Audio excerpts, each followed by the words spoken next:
Welcome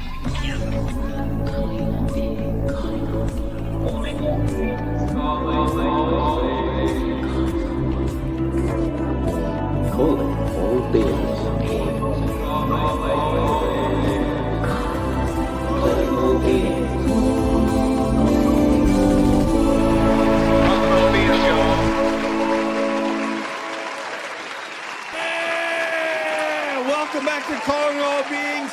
Good morning, everybody. It is a momentous occasion on the show, isn't it? Yes, it is. Yes. Now, what's your name, young lady? I am Boston Bea. That's what's Thank up. you. Welcome back. Bea is actually going to an event for one of her family, and she's in the car right now, but you guys are none the wiser, are you? So anyway, she's sitting in she's parked, but there's Back no seat way, of a car. Best way to right. do it. But there's no way that she was going to miss this episode right here. No. So this was a little while in the making because we tried to put this together, and then it turns out that one of our friends and a lawyer that we admire was supposed to have been on the Karen Reed defense team. Thanks to Judge Bev, that didn't happen. Pro Hoc Vice. And so his other friend, his brother counsel, Martin, did not have an opportunity to talk to him. So now we're gonna be able to do this damn thing. So let me just real quickly. Good morning, everybody in the chat. Good morning, Val. We're gonna try to get you on, the retired Massachusetts attorney. We're gonna try to get you on this week if you're available. And we won't have time to say hi to everybody. We want to be respectful of their time, but we are going to give you a chance to ask questions, and we might even take a couple of calls if that's apropos. So without any further delay, it is an honor for Calling All Beings to host my two Jewish brothers. Party people, put your hands together for Brother Counsel and Mark Bederow! Woo! Hey, man! For these two brothers. Well, that's one of the things I love coming on your show about, because I get that type of entrance. It's just like I will come to your hockey game and do the same thing. Just give me a microphone. So, I need that. It might help my performance on the rink. and you just so you didn't want to tell us your birthday. You just had a big one, apparently. Yeah. March 31st, I turned 40. So 40. Oh, so young. Yeah. I mean, Mark's gonna turn 40 soon, so he'll see what that's like. That's a long time ago. So as you can see, this white hair is just attacking me now. So of course, but like my dad always said, at least I have my hair. Yes. I also say that. Yeah, you can understand that, DJ. Yes, sir. And my 40th birthday was 18 years ago, so I'm very, and I just turned 58. So wow. Yeah. Wow. So, okay, well, we don't have to ask Mark how old he is. That's fine. Not absolutely not. somewhere in the middle. Put it that way. Yeah, I got you. Me too, Mark. Me too. Well, I got to tell you, first of all, before we get started, I really want to thank you because I know that we were supposed to do a show. Mark and I were supposed to come together on DJ show, on Calling All Beings, just before a motion was filed in the Karen Reed case for Pro Hoc Vice for Mark. And he had to obviously drop out of that. And so we weren't able to do the show. And then I didn't feel like I can start calling Mark or texting Mark. I felt like he was like off limits then. And then once the Pro Hoc was denied, I was like, okay, we got to get this back up. And so I'm glad that you put it together. So I appreciate that. Thank you again. We're incredibly honored. We're certainly not the biggest channel out there, so we're very honored that you would grace us. We haven't seen Mark in quite a while, so it's good to welcome him back. Thank you. So basically what we wanted to do today for the most part was stay out of the way. It seems like motions are the conversation du jour.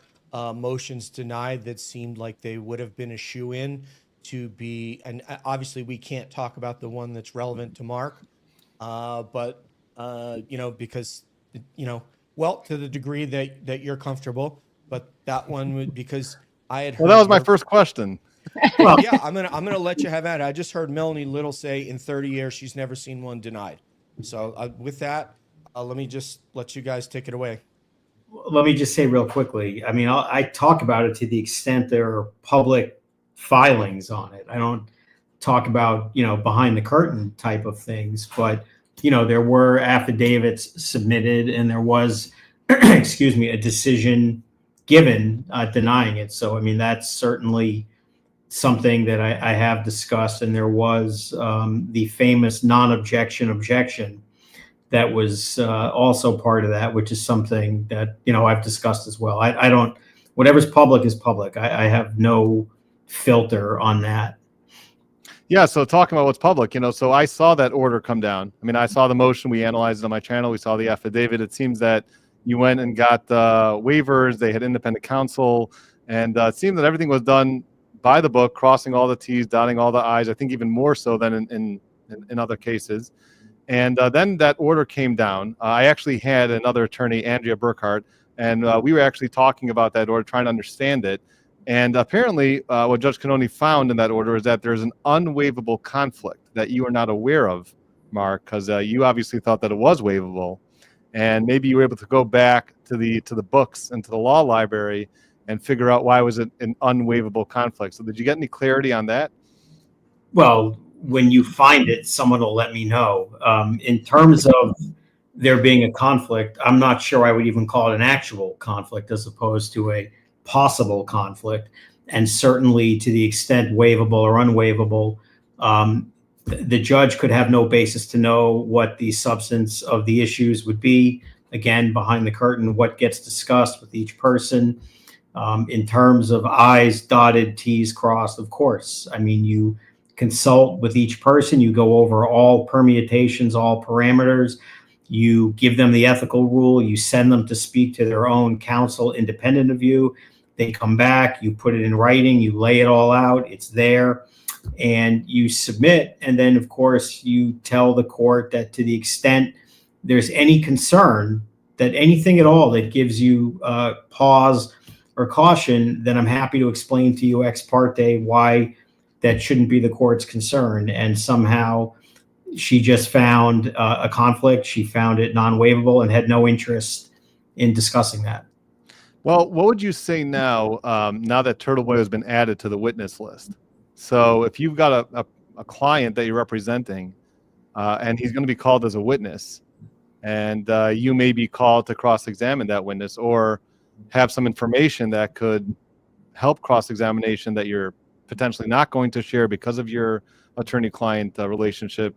So now I actually see more of an issue than there was before he was added to the witness list. Well, first of all, he's not going to be a witness. I don't think anybody seriously believes that he's going to be a witness. But even if you played that exercise out to its full conclusion and that were to be, as all lawyers know, to the extent that there could be a conflict related to that, there are certain parts of a representation, certainly in litigation in court, that you can be walled off and have other people do and make an ethical screen as it relates to that. The other thing is, even from a threshold issue, is there a conflict at all in terms of the interest of the clients, in terms of the issues that are being litigated? The DA is apparently trying to argue that the conduct of one person is somehow imputed to the consciousness of guilt to the other based upon the mere fact of communications. There's been nothing represented that there are any communications that are conflictual between the two of them or would somehow even create any of this issue. But at the end of the day, the bottom line is there's no way he's going to be a witness. I mean, what prosecutor is calling him as a witness to establish Karen's consciousness of guilt without having a chance to speak to him, prep to him, and whatnot? It's not going to happen. And also, there are other reasons why that any lawyer could imagine that the so-called testifying client would never be a witness anyway. I mean, he's under indictment. It's the prosecution's view that these statements are incriminating, whether you share that view or not. What lawyer in those circumstances would allow a witness to testify when the DA says, I'm going to call him and it's my view it's going to incriminate both of you? So it's a non-starter. Yeah, I mean, I guess the only way that would happen is if there's some sort of immunity agreement that they would give him, Turtle Boy, which I doubt they're going to give him any sort of immunity agreement. Otherwise, then I would think he can assert the fifth, and then not going to be able to force him to testify in that case. So, yeah, point. This is all of this is to keep him out of the courtroom and keep him from reporting. This has been going on for the better part of 2 years. They want to stifle his speech. It's content-based. They don't like what he has to say. You put him on the witness list. You try to sequester him. And, as the motion we filed to get him back in the courtroom, which I assume will hit the docket one of these days, it's been filed for almost a week now, as we established, it's not exactly the first time that Brennan has employed this tactic to keep journalists out of the courtroom or covering the case. He did it in his other famous case from the defense side when he tried to exclude 3 journalists from covering the Whitey Bulger case, and he was not successful at that. The same way, I don't think he'll be successful here. So he did that by naming them as witnesses and then requesting that they be sequestered? Interesting. He put 3 journalists on the defense witness. Oh, I shouldn't say he, that's not fair. His defense team, of which he was a part, I think he was the junior lawyer at the time. Nevertheless, Bulger's defense team put him, Howie Carr, well-known Boston journalist, 2 other journalists on the witness list, and tried to have them sequestered and unable to cover the case. And the district judge did not allow that. And surprise, surprise, they never testified. Yeah, like again, yeah, the fact that he's probably not going to testify in this case, that's got to be No. clear, because he's got all types of Fifth Amendment rights there, and then they're not going to offer him an immunity agreement. But he did get some of those text messages, right? So I guess he's sifting through some of those, or we don't know what he's sifting through, but there was some sort of order that was granted, right, in part, to get some sort of text messages to see if he can make any sort of argument that Karen Reed had anything to do with his actions or conduct on this case, right? The current posture is, to the extent that there are any messages that exist and are relevant to this issue of alleged witness intimidation, and which would reflect on Karen's consciousness of guilt. And again, without getting behind the curtain, good luck, have fun. And when you find something relevant, we'll all be waiting. Here's the question. If, let's say, Turtle Boy would do one of his demonstrations, go out there and I don't know, approach Jennifer McCabe at a soccer game, and then he would go and text Karen, hey, I was just at a soccer game talking to Karen, to Jennifer McCabe, and then she would respond with a smiley face, and then would Hank Brennan be able to say, yeah, you see that she's encouraging him, she's happy with it, and try to use that as some sort of argument that she's encouraging it and therefore consciousness of guilt. I can see him trying to do something like that, where it's like a very simple text or a response, and him trying to make a lot more out of it than it is. Well, I guess you have to start with, of course, this is a hypothetical. No one is suggesting these are real messages, but to the extent, the fact that there may be communications between someone who was a defendant in a murder case and a journalist, this is probably not an earth-shattering development, certainly for any lawyer or anyone who does this for a living. That happens all the time. So the fact that the 2 of them may have communicated at all about her case when he was acting in capacity as news gatherer, reporter, and she's acting in, murder defendant who, again, not surprisingly, wants to get a narrative out there. There's nothing at all incriminating about that. As it relates to, if something were to happen and there's a discussion about it, and the on trial defendant sends a smiley face, again, I'm just playing with hypotheticals. In the real world, no lawyer would seriously suggest that translates to joint intent to commit the crime, because I think it's great, hypothetically, that you told someone who I don't like or who I don't agree with, what you really thought, and it will help me. That is a far cry from joint criminal intent, such that this kind of nonsense should be admitted at trial, not to show anything with Aiden, but to be used against Karen and her consciousness of guilt. And if the judge goes down that rabbit hole and we're even to allow this, I think she's potentially creating some messy issues in the event that there would be an appeal in Karen's case. I don't think there ever will be an appeal after trial, but if there were, that could be very messy, as it was the first time around. Can you tell me, because I was talking to, I was on Turtle Boy's show once a few weeks ago, and we were talking, and his case specifically, I haven't been following as closely as Karen Reed. So he just mentioned something to me about the statute in Massachusetts as it relates to witness intimidation, that it's extremely vague and ambiguous, and really it's very subjective as opposed to being able to prove something, objectively. We know the difference.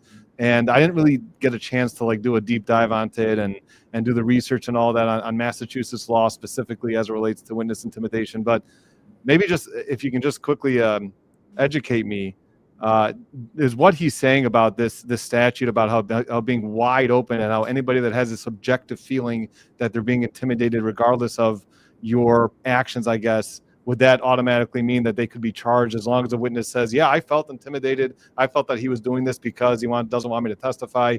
Does that open the door, or what's the story with that? Well, the statute is very touchy-feely. It is very subjective. I mean, there's a little more to it. The actor still has to act with the intent to impede justice or whatnot. They're still going to have to prove that. But on the subjective end, if somebody is just classified as a witness, potential witness, or 37th cousin to another cousin who may know someone who they're related to who may also be a witness, I mean, it's that ridiculously expanded. If they say that they caused me emotional harm, whatever the hell that means, by the way, there's no definition of that, or they caused me economic harm, then that can result in Massachusetts in felony witness intimidation. And what you've seen in this kind of world of satellites that orbit the whole Karen Reed thing, the Canton Police Department and the Massachusetts State Police have weaponized this statute in a content-based manner and gone after, certainly Aiden is, the Moby Dick, if you will, the white whale of what they deem witness intimidation. They've been obsessed with trying to get him now since around the time, the DA gave his famous unethical hostage video call for saying, leave everyone alone. But they've gone after anyone who has tossed little rubber duckies around town or done other things, and you've never seen it used in the other way. It's so bad that you've even seen in the case against Aiden, which is pending dismissal. And I'm only talking about this because there's a publicly filed motion and there was oral argument in court about this. But you had witnesses testifying in the grand jury that, I wasn't even upset. I was upset. I don't know what his intent was. I don't know why he's doing this. Or it's my subjective belief that it was his intent to intimidate witnesses, and they're getting indictments on that. I mean, it's clearly defective. It's just, the grand jury was just a mess in this case. And it's just the latest in the long line of this very touchy-feely, mushy statute that in Massachusetts is very different from every other state. Certainly, I'm most familiar with New York. I assume you're most familiar with Michigan and wherever else in between. But, in most sane jurisdictions, when they talk about witness intimidation, you talk about threatening someone, whether to harm them, to embarrass them, extort them, or offer them a bribe, offer them a bag of money, a quid pro quo to do this, or urge them not to testify. In Massachusetts, though, they just rely on, well, it caused me emotional harm. And it just, in the hands of a very unscrupulous prosecutor or police agency, this is what you get. You get a statute that's being weaponized to be used to suppress one side of a very controversial, high-profile case of public interest. So wouldn't you say that? It sounds like what you're saying is that the statute itself may be unconstitutional on its face. So there should be some. So is there some sort of challenge? There is. That's what I was talking about. I said it sounds like the statute is unconstitutional on its face, whether the vague and ambiguous or content restrictions and First Amendment. It sounds like there's some constitutional problems there with that statute, which can be challenged as part of the case. But again, I'm not on the case, and I'm sure you're doing whatever you need to be done. I'm just trying to get an understanding. It is definitely on its face. It's certainly as it's applied, and there is actually pending legislation in Massachusetts to amend the statute to put it more in conformity with the rest of the country and to hopefully allow it not to be exploited in the way that it is. Yeah, it seems like there's a number of Massachusetts laws and rules that are just very different than every other jurisdiction. The more I'm looking into this case and the more I'm researching, it just seems that there's just a few oddities in Massachusetts law that other jurisdictions don't have. For example, the fact that you have to turn over impeachment material to the other side. So I did all the work for you, and now I have to turn it all over to you about how I'm going to destroy your witness on the stand so you can prepare that witness. That seems to be also something that Massachusetts has that most jurisdictions do not. Yeah, no, that's certainly not the normal way. Obviously, a prosecutor has their witnesses. You hope they're telling the truth. That's the way the system works. All witnesses take oaths. The idea is they're going to tell the truth.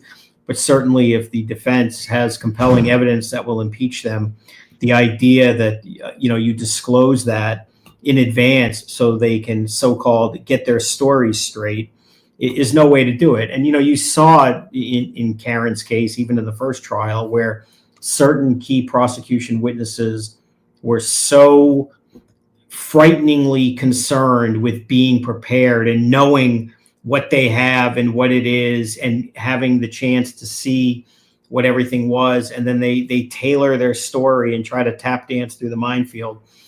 That's not a great way to encourage getting truth. I mean, the way to get truth is to let a witness testify, let the other side cross-examine, which of course is the biggest way ever to get the truth is through cross-examination, and let it be done naturally and organically. And then the jury can determine the credibility. But the way Massachusetts does it, it's more just about this idea of letting everybody know in advance what everyone has. And that seems to be, again, anti-truth oriented rather than truth oriented. Yeah, I mean, we saw that exactly with Jennifer McCabe, exactly play out with her, that she went to the police station, sat down with Lieutenant Tully, and, with her stopping off at Sergeant Lang's house. And then that report wasn't turned over to the defense for another 20 days for some reason, which I still can't understand. Yeah, I mean, you see it playing out in front of your eyes, and that's where I started doing the research and realizing that Massachusetts is another area where Massachusetts is a little different than everybody else. Mark, Yeah. what do you think about this jury that we already have 10 jurors seated? I thought this is going to take a longer process. It looks like we're going to get a jury maybe by Monday or Tuesday. I know that Friday wasn't a great day. Seems like they didn't have anybody. Maybe one was dismissed, one was brought on. But it seems like it's going a lot faster than I was expecting. What do you think about that? Yeah, I think it's going very fast, which I think is a very bad sign for a lot of reasons. And I think the whole process of jury selection that's being used in a case that's this much of a hot potato has real issues that require deep exploration, not by the judge, but by the lawyers to be able to address themselves. You're talking about potential corruption. You're talking about all kinds of issues. You're talking about things that the lawyers are being forced to sit there with one hand tied behind their back on both sides and not being able to do anything. And to have jury selection on a case like this done one at a time at sidebar we don't know what the hell's going on. And the reality is, the concern I would have about why they have jurors so fast is I'm going to assume, and of course, this is a major assumption, that given the way the rulings have been throughout this case, that the judge in this case has a very narrow view of what a striking someone for cause may be, which of course puts the lawyers in a bottom line situation. If we don't burn a peremptory, well, guess what? Meet your juror. And I have a feeling that's why we have so many jurors. The other thing that would concern me about this process, and if you've done enough jury selections, you see how this works. You need a panel. I mean, you need a box full of anywhere from 12. I've seen it as many as 30 or 40 in rows in a courtroom to address people. But you need to know where each prospective juror is, where they line up, who's next, what's going on. That can totally influence when you use peremptory challenges. I mean, you have to do the math. You've got to see, do I need to get rid of this one no matter what? And do I have to use peremptories to get to that one? Or if the other side burns their peremptories, you can use 3 to guarantee another one gets seated. And if we're doing this one at a time, I don't think they have that insight. I don't think they literally know the exact order and can put this all together and do this effectively. And on top of that, I mean, I've said this before with other people, you know, when I was taught about the art of jury selection, which is an art. This is not, you know, a lot of young lawyers look at it as a chore. It's an art form, and it's one of the most important parts of the trial. But, you know, when I was a kid prosecutor in the Manhattan DA's office, the running joke was by the senior, you know, law and order type prosecutors was, you're doing two things. You're brainwashing and you're getting rid of the kooks. And that is a hell of a lot harder to do when they're doing it in this manner, one at a time. You don't know who's coming next. You don't know how many are left. And I really think that that's why this is moving so quickly, is that the strikes for causes are probably very limited. And there's always the nervousness of wasting peremptories, not knowing what might come next. And as a result, you're getting jurors a lot faster than you might. Yeah, and I was thinking completely in the same line, that when you have a case like this that's so high profile, so many different issues that you need to talk to the jurors themselves, the judge is just not the perfect person to do that. You know, because I find that jurors like to be, That's very polite of you when you say she's not do it. No, go ahead. Because I think that, you know, from my experience, jurors talk differently to the judge than they do to you as a lawyer. And to the judge, they'll be like, "Oh yes, I can do everything perfectly." And yeah, I may not have had a great experience with a police officer, but I can probably, you know, get past that. And, you know, like to the judge, they're like much more like, "Yes, whatever you say, Your Honor." And then when they turn over to the lawyers, they say, "Why don't you tell us about that, you know, situation with the police?" And then you dig more into it, you see what their real biases is, and then you can actually get them to come out and talk to you and say, "Yeah, the truth is that I probably can't be 100%." Not prejudicial or whatever. And then you say, okay, well, that's a challenge for cause right there. And that they're not going to be able to do. And even if you're trying to follow up at sidebar, the judge is going to ask the question differently than you. You're not going to get into a conversation with the jurors, and therefore you're not going to be able to flesh any of this stuff out. And therefore you're sitting jurors that potentially have a lot of biases that are just not being discovered or not being brought to light. And that's, I think, a major problem with this process, especially in this type of case. And on top of that, like what you said, I don't know how, like I would be completely going crazy not knowing, okay, I've got 12 people in front of me, and now I got to say, okay, I like one, but I don't like two so much, but maybe four is worse for me. And then, you start thinking about preemptive challenges that way. I can't imagine just one at a time. When they say jurors are seated, that means, I'm assuming what you're telling me, Mark, is, and that's what my understanding is, that they have to decide whether to use their preemptive challenges individually by each person before you have a full juror. That's seems crazy. You're doing it one at a time, which, certainly in New York, you do at the very end, like when you're picking alternates, or you're on round 3 or 4, where you might go one, and are there any peremptories, and if not, meet your juror, to deprive them the chance to see the whole chessboard. And there is a strategy. There are people who are better and worse, and she's doing it in a way where you have to make a shotgun decision in real time, one-on-one. That's terrible. The other thing, by depriving them the chance to engage, you want to see how these people interact publicly and how the jurors interact with each other, because you can ask one juror a question, take that answer, run it by another one, and start a running dialogue. And, you're connecting. And if you're charismatic, and certainly from the defense side, that's a huge advantage. I mean, they have, let's be honest, by far the more charismatic, relatable lawyers to connect with a jury. They're being deprived of that. But, you ask a juror in front of other jurors, you not only want to see the body language of how the one juror reacts to you, you have 3 or 4 other lawyers with you. You want to see how the other jurors are reacting to the other jurors, because body language tells the truth much more than words. And you can tell by the way they react. You can tell whether they appear to relate to you, they disagree with you. That can give you a sign on whether there could be a cause here. So don't rehabilitate that guy, leave him alone, move to this woman over here.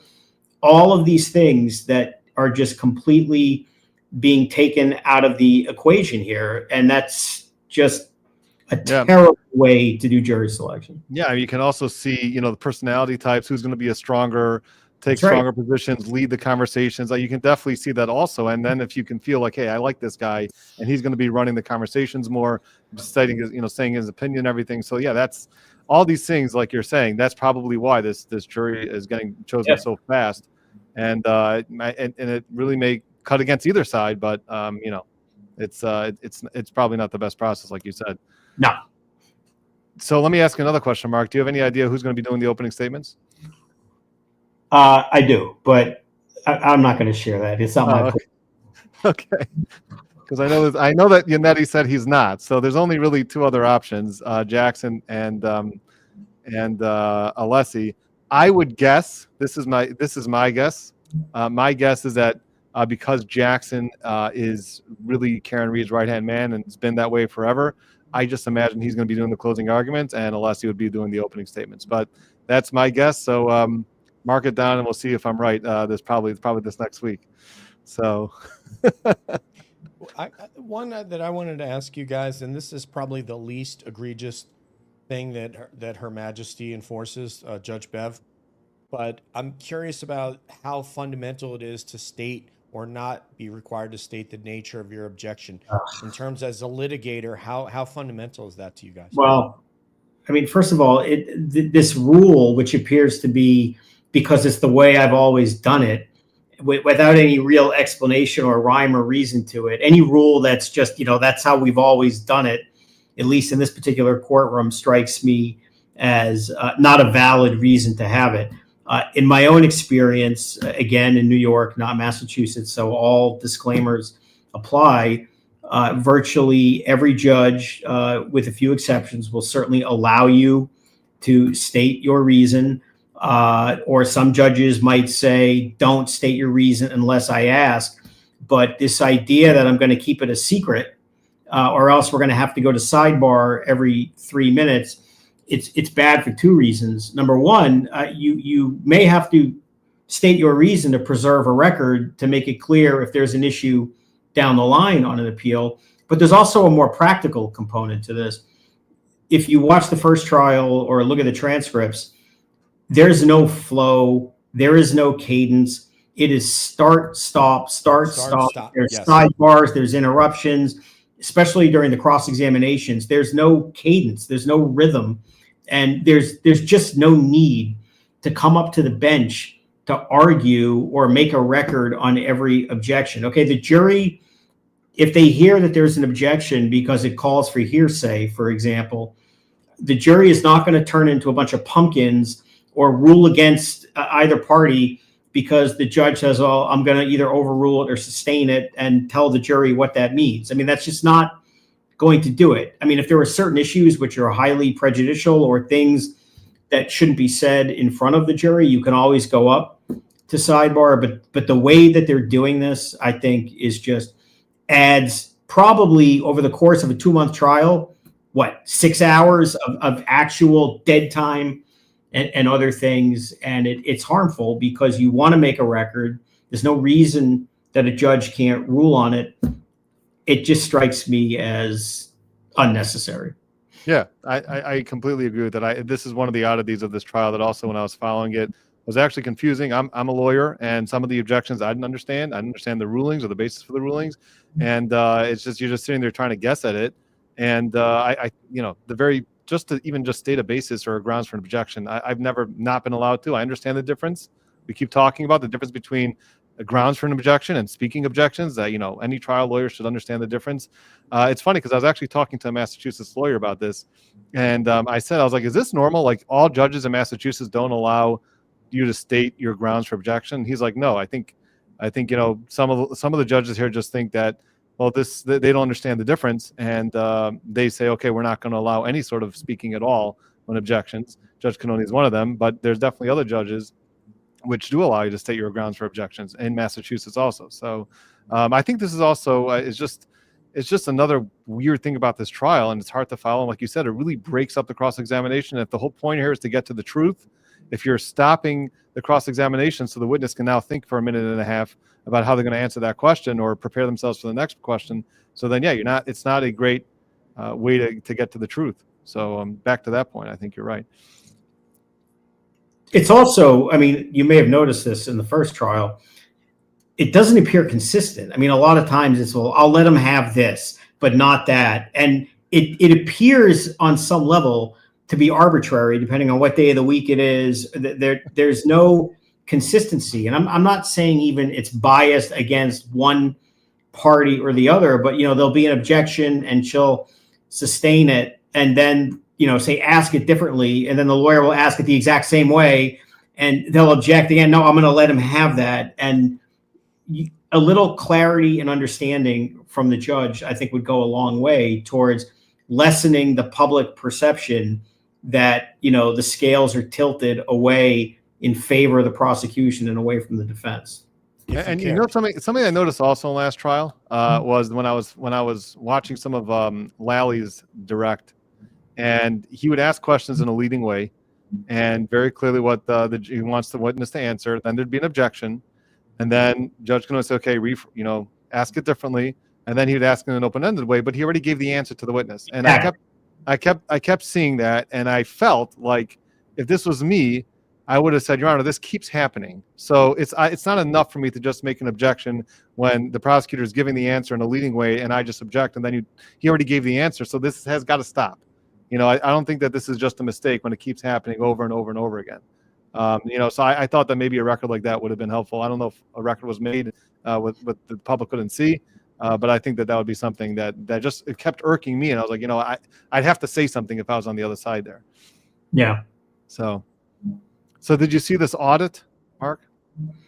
Partially. So I mean, I have read not all 210 pages.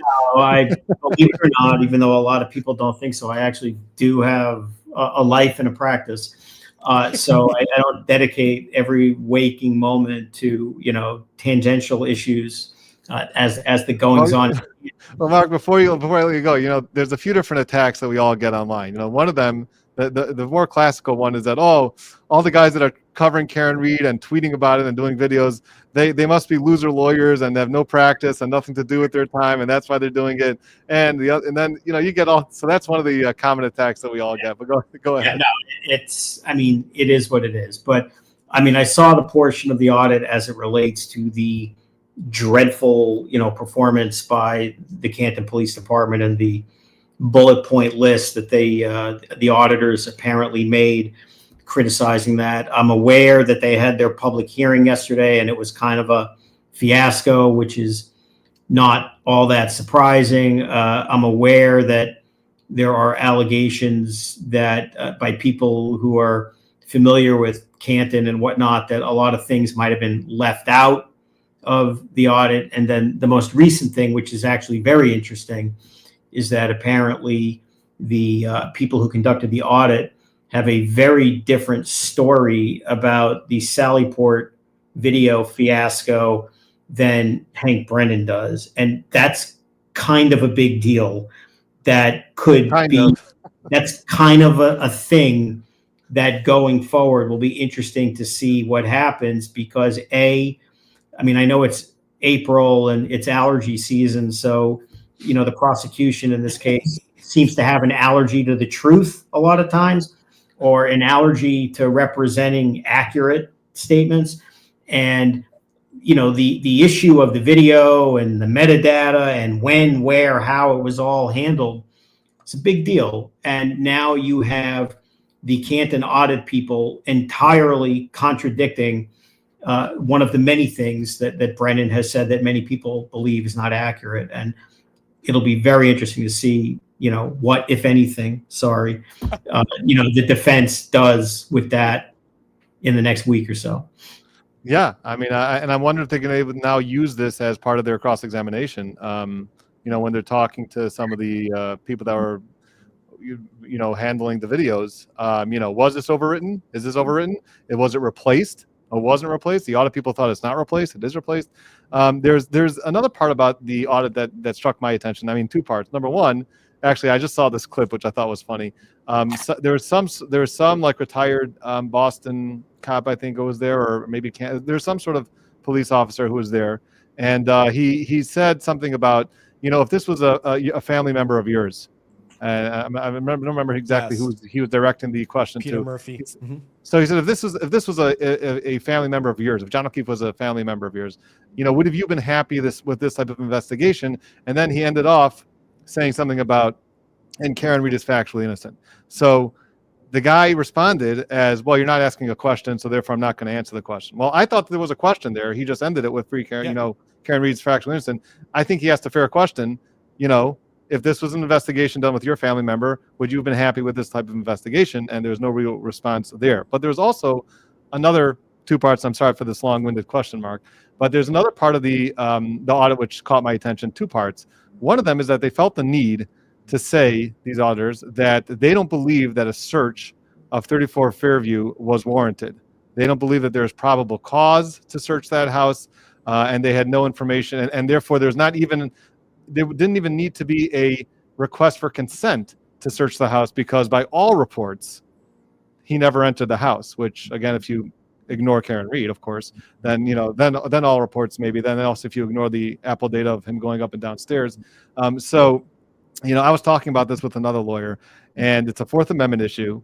And first of all, I didn't see, and again, I don't know all the people that work for this audit company, but from their website, I didn't see that there's any lawyers associated with them or judges who can, give a legal opinion about what what a Fourth Amendment would look like, and whether there was probable cause to search the house or not. I've been saying for months, probably even over months, probably years, that of course that house, there was probable cause to search that house. The person was invited to the house, and by some accounts they went in the house, and part of investigation is, even if the people in the house say that he didn't come in the house, well, you investigate. You don't just believe people, and you see whether there's any sort of nexus between anything that happened in the house and the crime. So, I know that some people on the anti Karen Reed side have been saying, well, look at this audit report. See, I was telling you this entire time, there's no reason to search that house. There's no probable cause, and they shouldn't even try to get a warrant. They shouldn't even ask for consent. There's nothing to see there, nothing to look for. And I think that's absolutely completely wrong. And I don't think they should have come out with that, but you can tell me what your thoughts are. So first of all, that feels like a very self-serving opinion to put in the audit report. That's just kind of beyond their bailiwick anyway.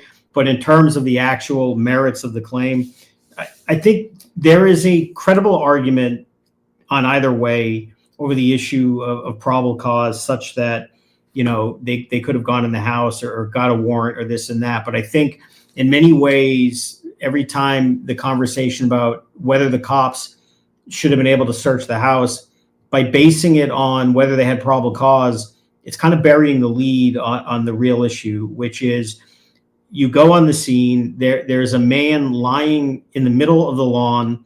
He's dressed inappropriately, obviously. He's wearing one shoe.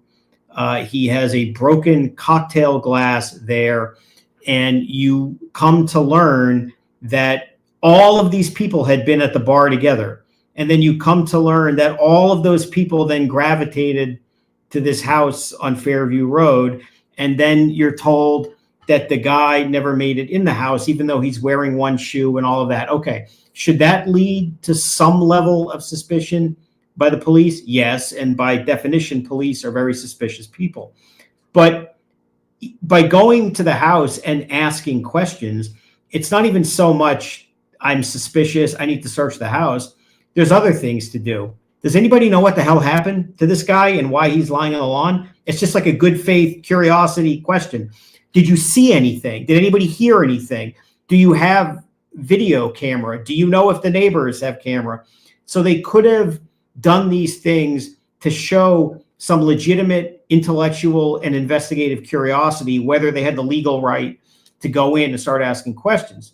The other thing that, again, lawyers understand, but depending on circumstances as they develop, including how people react to the police, the level of suspicion can change, and it can increase or decrease depending on what happens.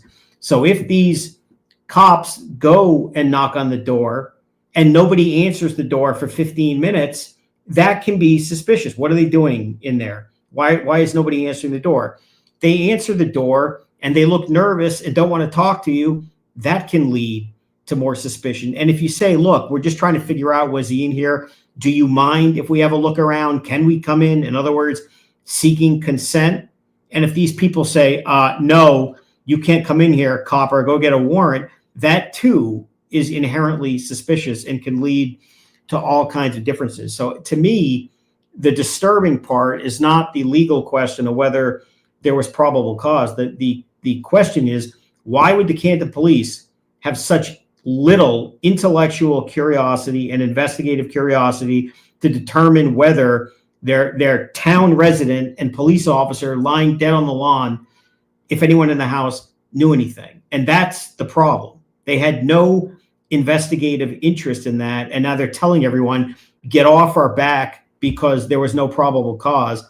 That is a weak, self-serving, deflective answer to the root cause of the problem, which is, why did you treat this investigation of a town resident and brother police officer so atrociously and act so disinterested? Then you come to learn that the cops that went there are friends and connected in some capacity to the people in the house. You keep adding all these things. That's why the public has no faith in the Canton police. Yeah, well, I can't. You did a good job lawyering out of that question, but I'm going to hold your feet to the fire a little bit. I'm just going to hold your feet to the fire a little bit because I know I do that also. But just tell us what your opinion is. Was there probable cause to search that house or not? If we're talking about, Sorry.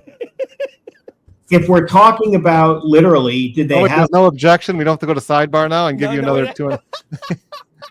If we're talking about whether they had probable cause to literally search the house, get a warrant, and say, step aside, we're coming in and tossing your house, get out of our way, based upon the mere fact that John O'Keefe was lying on the lawn with one shoe and dressed inappropriately with a cocktail glass, I'm not so sure standing alone. Now, if you want to, again, start adding facts to that, I'm going to say by the totality of the circumstances, to throw another legal term at you.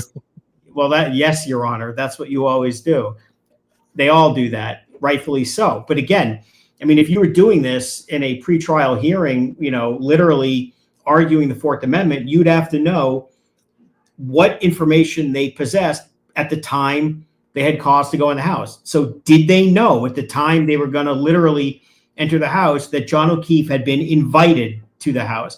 Did they know that John O'Keefe had been with the Alberts and McCabe's at the bar? If the answer to those questions is becoming yes, and that he was invited, and then he's found with the glass. Mark, at some point they did know that, right? At some point they found all this information out. That house was never searched, right?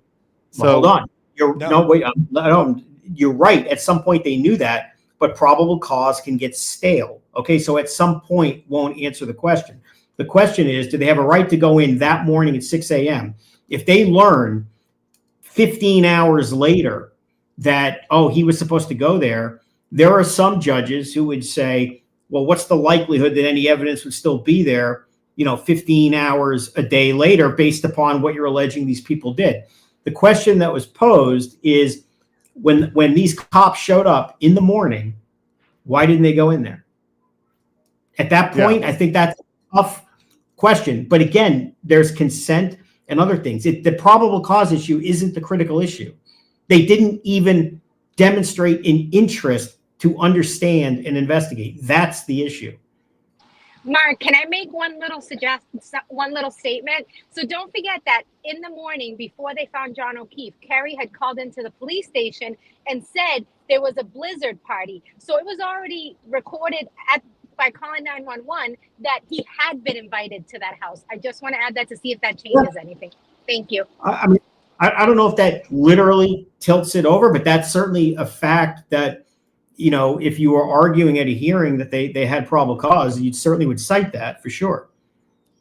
Yeah. And again, I don't know if the question is just at 6 a.m. I wouldn't mind if the question would expand a little bit more.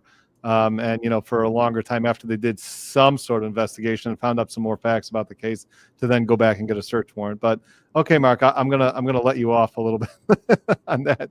But yeah, I mean, I've thought for this entire time that at some point, maybe it's not 6 a.m., maybe it's 10 a.m., maybe it's 2 p.m., there could have definitely been some sort of effort to get a search warrant there.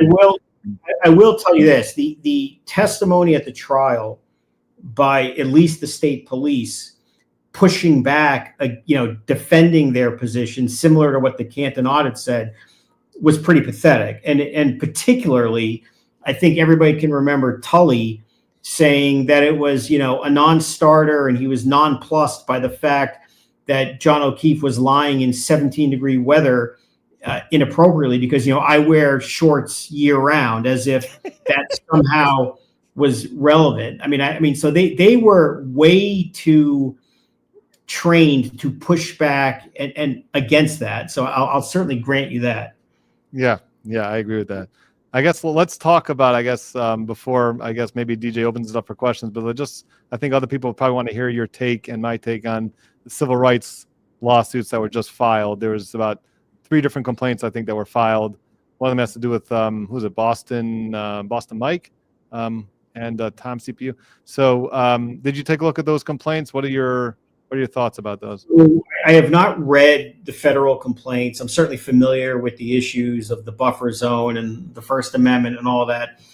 And, the strongest argument that perhaps, the lawyers on behalf of the court, essentially the state, have is that it was done the last time, notwithstanding they doubled it in size this time. But what I find just fascinating, again, with just the whole Norfolk County experience, it's just so crazy. Where else are they doing this? In 1994 and 1995 in Los Angeles, there was this big trial about a guy named O.J. Simpson. You ever heard of it? And they never, they didn't shut down the streets when people had some pretty strong views. You see it in cases all over America. There's cases. But do you remember that judge, Mark? I do remember Lance. But the point is, people always have opinions about high-profile court cases. Now, this one is the most unhealthy I've ever seen. I mean, you have people online who are just borderline delusional, psychotic, and need to get out and, go to the beach, smell the grass, and read a book and do other things other than, keyboard warrior from time to time. But what is so special or so concerning in this case that, a couple of hundred people put on pink T-shirts and want to scream and yell, free Karen Reed? There's people have the right to do the exact opposite and put on, I guess, blue. Is that the color of, the prosecution side, if you will? They have the same right to do that. That's the beauty of the First Amendment. Do you want it to impact jurors? Of course not. I mean, you never want jurors to be influenced by this. But one of the interesting questions is there any evidence that the jury was actually impacted by the content or presence of these people, as opposed to just saying, we were aware that I heard noise? I mean, again, that's just an everyday thing. For example, come to a courthouse in New York City, you're going to hear noise, okay, all the time. It's not like Dedham. I mean, there's just constant noise. Everywhere else in a big city, it's the same. But somehow in Dedham, in Norfolk County, they just have to block off the streets. And because there was an affidavit submitted apparently after the first trial by one of the jurors, citing all kinds of oddities, if you will, this led the court to more than double the buffer zone to the point where, it's no longer a First Amendment zone. And you have people, being criticized for just walking up to the courthouse steps, saying something. I mean, it's America. It's very disturbing to me. And as a big proponent of the First Amendment, in Massachusetts, of all places, ironically, the cradle and birthplace of liberty in this country, essentially, that of all places where they're stamping out the right to be heard and express views, is in just a state court murder trial in Massachusetts, because a lot of the public thinks Karen is not guilty and a certain segment of the public thinks she is. If they want to scream it out publicly, that's what the First Amendment is in America. Yeah. I think there are some sort of reports that they cite to that some jurors were able to hear the screamings in the deliberation room, and maybe that was affecting their view of the evidence, whatever it is. But In terms of the lawsuit itself, there's something that I just want to remind everybody about is that, I do mostly civil law now. I mostly do litigation in terms of, plaintiff litigation, civil rights, and that type. But there's always two different ways that you have to analyze the set of facts. Number one is if there's liability. Did someone do something wrong? Is there a constitutional violation here? That's number one. Number two is damages. And the question is, okay, so what type of damages did the person suffer because of his constitutional right was infringed on or because of his rights were taken away? So, for example, I got a call, a guy ran a red light when he was drunk and smashed into my client, but the guy doesn't really have any sort of bad injuries, or he was able to go back to work the next few days and he was fine.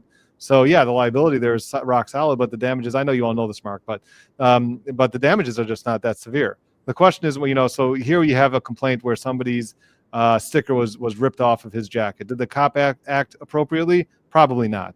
Can you make an argument that he gets qualified immunity? Sure. We spoke about this at a different show. In terms of the liability issue, yeah, you can make an argument that may go one way or the other. But then the question is, what about comes to damages? What type of damages did he suffer? And there's something interesting with civil rights cases is that aside from the damages that you get just in terms of what the person suffered, there's also punitive damages. Punitive damages could be assessed for civil rights violations. That's really more where I see, there can be a claim for the significant damages here. That it's a First Amendment. Obviously, it's very important, and we have to send a message to whichever police officer or police station, whoever it was, Massachusetts State Police, or was it Canton? I forgot who it was. But you have to send a message to them that's going to be loud enough that they can't do this type of conduct. So that's where you see where the verdict in this type of situation may get a little bit higher, even though the actual damages to his body wasn't that much. But I had my brother on last week. He's a civil rights expert. He said that he doesn't see these lawsuits getting too much traction. He doesn't see them being too much have too much merit in it. There's qualified immunity, which I'm not sure if you're familiar with, Mark, but it's a really so it's very difficult to get over qualified immunity. And these were people that were within the buffer zone. They were not outside the buffer zone. So if the person was outside the buffer zone, definitely more of a claim. But here within the buffer zone, they can argue a reasonable cop would act that way. Even though maybe this was not specifically done properly, but that's just in terms of these lawsuits coming out. It's sad to see, like you said, Mark, because I'm a very strong proponent of the First Amendment. I have proud to say I haven't blocked anybody on Twitter from posting whatever they want to my posts. And you will give it time. There's always a first. Yeah, I'm really trying not to, because even the people that just as soon as I post something without them even reading it or without them even seeing my videos, they'll just right away grifter, attack me, some anti-Semitic comments, but okay, I try to keep it, okay, you say what you want as long as you're not gonna do anything, take it to the next level. Yeah, we're very strong proponents of the First Amendment. So I agree with you, Mark, that come on, let people say what they want. People have strong feelings about it. No one's trying to influence the jury. No. People just, they have a feeling, and they want to say it. So this is America. I also think these lawsuits, these are symbolic. These are not about getting damages. This is about drawing attention to what feels un-American. And again, it's getting attention. It's getting notoriety.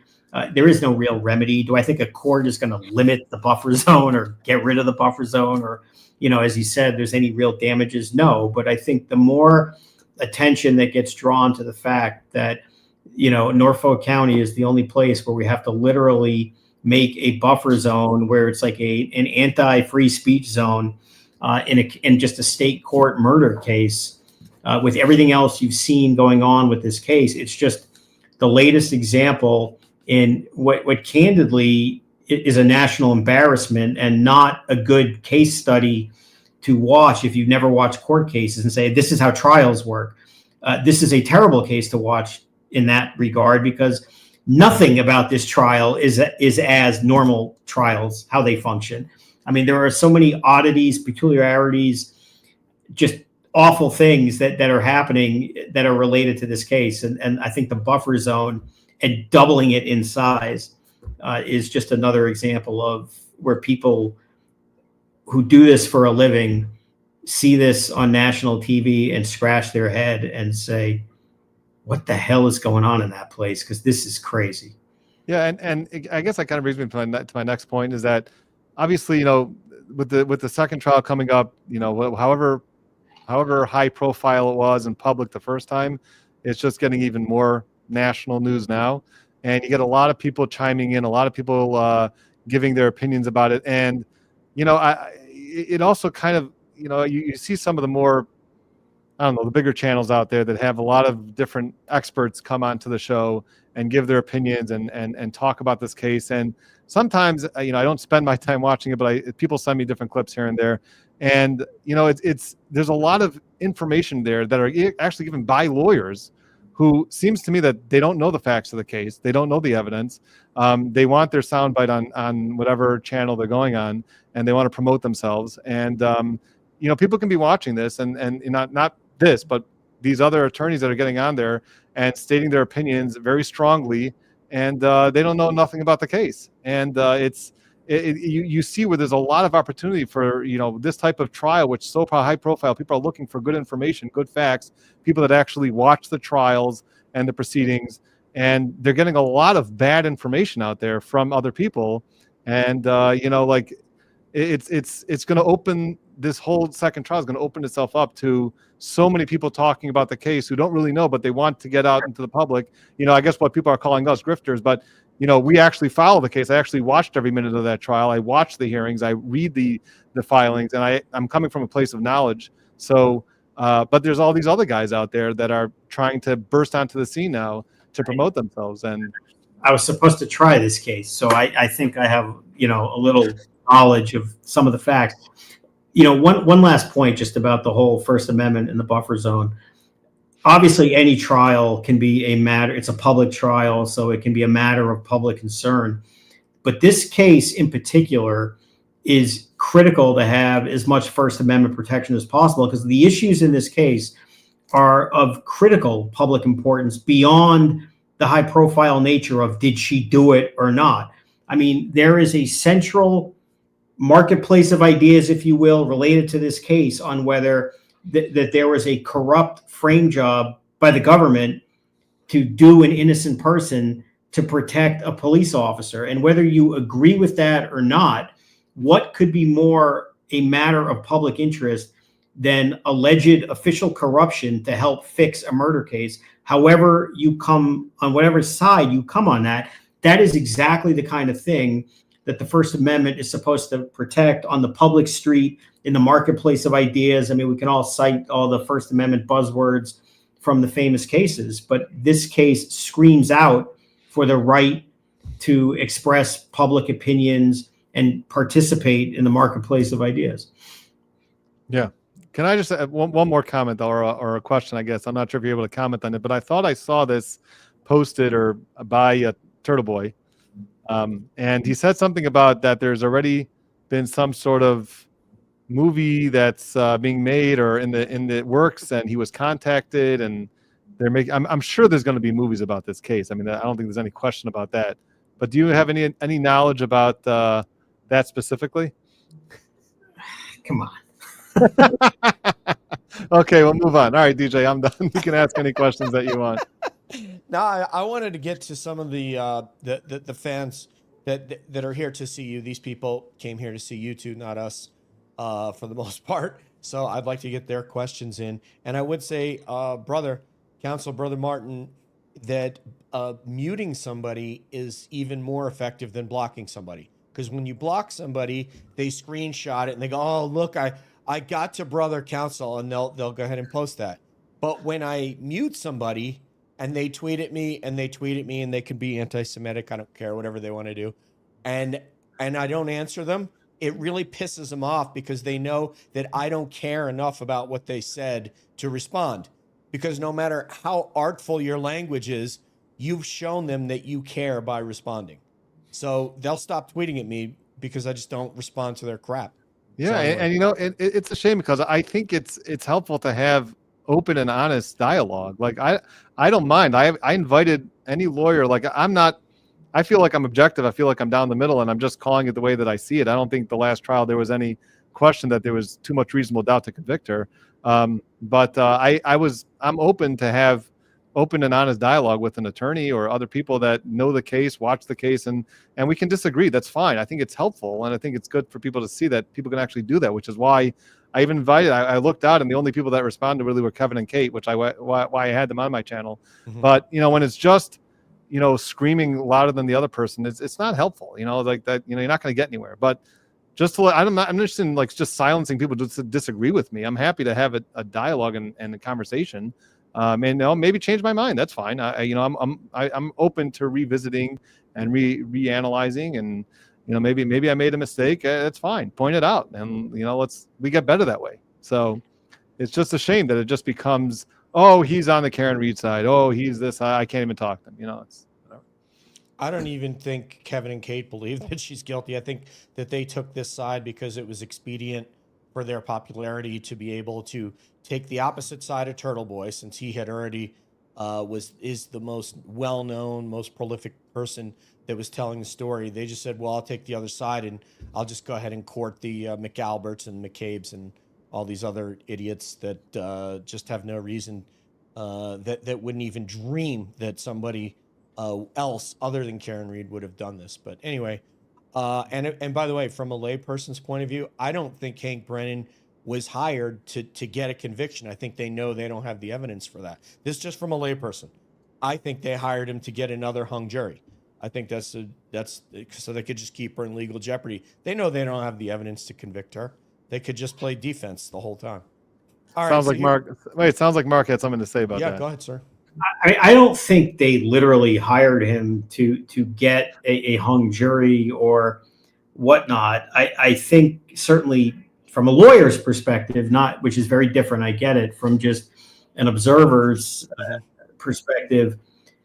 What's most confounding is the manner of prosecution, and I say that as a former prosecutor, having worn the white hat is the word I always use, and certainly Brennan has been a prosecutor in the past. And what he's done is I've never seen a prosecutor come in with such an obstructive mentality of shrinking the playing field and attempting to smother the defense from a very simple but very important constitutional right under the Sixth Amendment, which is to present a defense. And a lot of what he's done, again, from a prosecutor's standpoint, is shameful. I mean, there have been many motions to exclude witnesses which have been ridiculous, some even frivolous. I mean, some of these motions that were submitted, one that came to mind was, and I'd never seen this in my life, was when they wanted to exclude the defense tech expert, Richard Green. The argument from the prosecution, with no facts, by the way, it was a pinky promise. Trust me, I'm the prosecutor. But the pinky promise argument was, well, wait a minute. I have two experts, and they say he's wrong. Therefore, thou shalt not allow the defense to even try. That may be the single most disgraceful motion I've ever seen filed by a serious prosecutor. I mean, that was just frivolous, intellectually dishonest, meant to make them waste time and resources. I think you saw something similar. They did this with Russell. You could go on with just all the things that they're trying to do. I mean, you saw this with the privilege issue even a couple of weeks ago, where what I had said at the time was, if this was a law school evidence exam, you know what? I get it. It was not a frivolous argument to claim that because there were some really ill-advised statements made publicly, that arguably that could be a ticky-tack partial waiver and open the door to looking under the skirt, so to speak, of privileged communications. But the idea that a prosecutor would make that argument in a case like this based on the speculative hope that there might be something, so just let me fish around and look, I mean, that tells you the over-aggressive nature of what this is. There isn't a prosecutor alive who would do that in a case like this in those circumstances. And they just keep doing that. So I think the way that the case is being conducted from the prosecution standpoint is just far too aggressive and far too focused on smothering the defense from even having the opportunity to be heard if they choose to do that. They don't have to do anything, of course, but they have the right to do it if they choose. Yeah, well, Mark, Hank would welcome ARCA. He's said that. I would welcome ARCA. Until he moves to exclude them every week. Right. Yeah, exactly. Exactly. Can I ask you both a question? Do you have a core value, Mark, that would prevent you from doing what he has attempted to do? And same for you, Martin. Well, yeah. I mean, listen, I listened to this man talking about me that I have never met. He's never met me.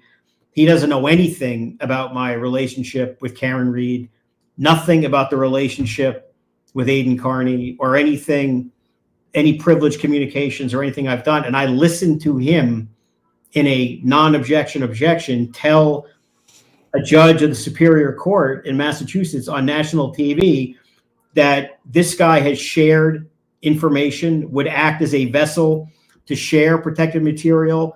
I listened to him imply that I had done that. I listened to him state that we filed a motion right after the Reed people in doing the same thing, when in actuality, we redacted everything. This guy had no clue what he was talking about. So would I want to behave like that? No. Would I want to accuse somebody like David Yannetti of, going on court TV and making a blatant misrepresentation and violating the rules against pretrial publicity when in fact he did no such thing, that he screwed up the chyron from court TV and didn't realize that was a rebroadcast of a Zoom proceeding, and then let that sit for days and then gave kind of a half-ass, well, I shouldn't have done that, I'm sorry. But, he came out swinging first. When he gave that 15-minute speech about the federal materials or the ARCA materials that he claimed came from the federal government, when in fact they came from the defense. And the key to that was he gave a wind-up. I mean, if you remember that, he got into the shtick about, I've been down the dark road of TUI and giving these vignettes and war stories. I mean, he practiced that in front of the mirror before court, proverbially speaking, not literally speaking. That was not a natural thing. That was planned. But it turned out to be 100% unadulterated, abject bullshit. So basically what you're saying is that, to quote Hank Brennan, that all these things had no basis whatsoever, none. I guess the answer to DJ's question is, I think when you, especially as the prosecutor, you ought to be a little more careful before you then gaslight the defense and accuse them of all these things. And then you're left with a judge who tears the defense, takes them to the carpet, accuses them of intentionally lying to the court, intentionally suppressing discoverable evidence and lying about it, and then does nothing about it. And I thought what was very problematic about that is that if she truly believed that and there was evidence to support that, then they all should have been kicked off the case immediately. They should never be allowed to step foot in that courtroom ever again if they deliberately suppressed evidence and lied to the court about it. And they should all have disciplinary hearings. But ultimately, that kind of got swept aside, but not until the public heard it. And it became a media story and prejudiced the defense. But on the prosecution side, you have all these misstatements again and again and again, and nothing's happening. So this is why the public is concerned about the appearance of fairness. I mean, that's for other people besides me to decide, but that's why they're so concerned. They see this. I don't understand why it appears to apply here, but not there. Well, talking about the appearance of fairness, there's really this one issue that I keep talking about, which really challenges me. And I haven't heard your take on this. So maybe I know that a lot of people heard about it before. Everybody knows about it, but I want to hear from Mark what he has to say about this. And that is the difference between the Crosby order and the Dr. Russell order.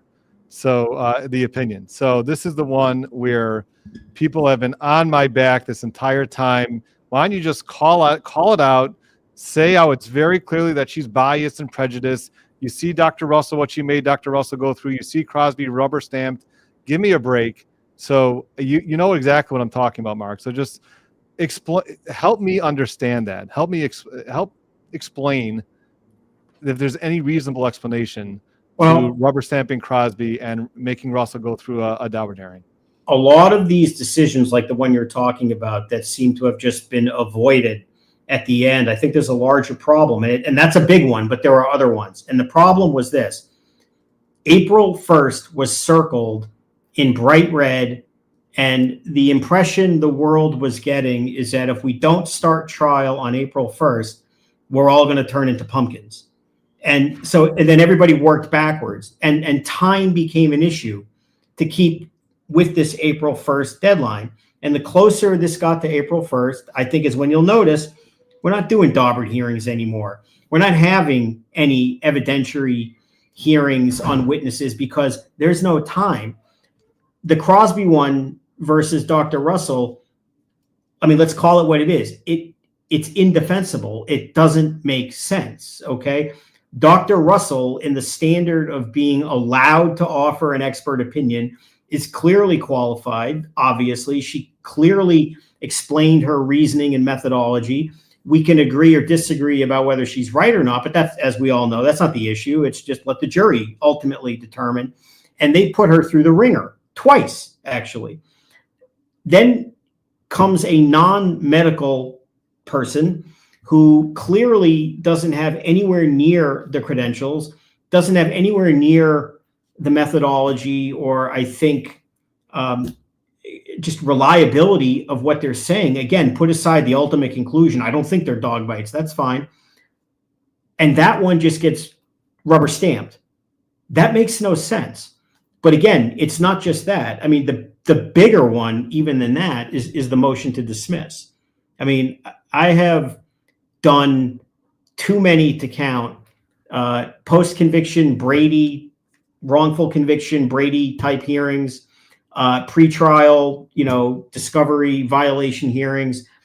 And in 26 years, if there's ever been a case that screamed out for a pre-trial, full-blown evidentiary hearing, you're talking between 10 to 15 witnesses. You're talking all the Canton police, Proctor, Buchanan, Lally, McLaughlin, Brennan, all of them.